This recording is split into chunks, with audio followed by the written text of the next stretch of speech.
I kissed my husband every day.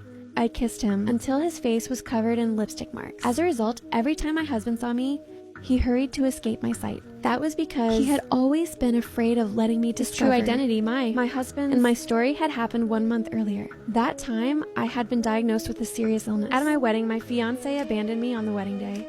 He even said that spending money to treat me was a waste. I was enraged by my fiancé's shameless behavior. I angrily announced the cancellation of the engagement. On the spot, I then left the wedding venue without hesitation, abandoning my fiancé. But he couldn't swallow his pride and chased after me. He demanded compensation for emotional distress. That moment, a man who was also my husband arrived. I walked straight up to him, I lifted his chin, and asked if he was willing to marry me. The man said that he was disabled, but I replied that I didn't have much time left. Either in that way, we silently came together with mutual understanding. Soon after, we got married quickly and obtained our marriage certificate. However, when identities were being introduced, the assistant worried that I had approached my husband for money, so he deliberately concealed my husband's wealthy identity. But the next second, I sat on my husband's lap. I said that I was willing to take good care of him for the rest of my life.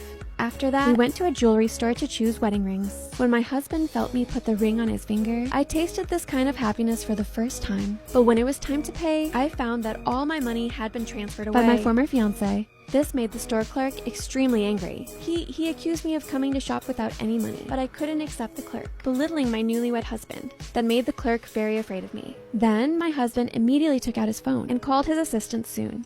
The jewelry store manager arrived with a prize wheel. He explained that the store was running a promotion. By throwing darts, customers could win a pair of free rings. Even though I threw the dart straight into his leg, he still upheld his professional integrity.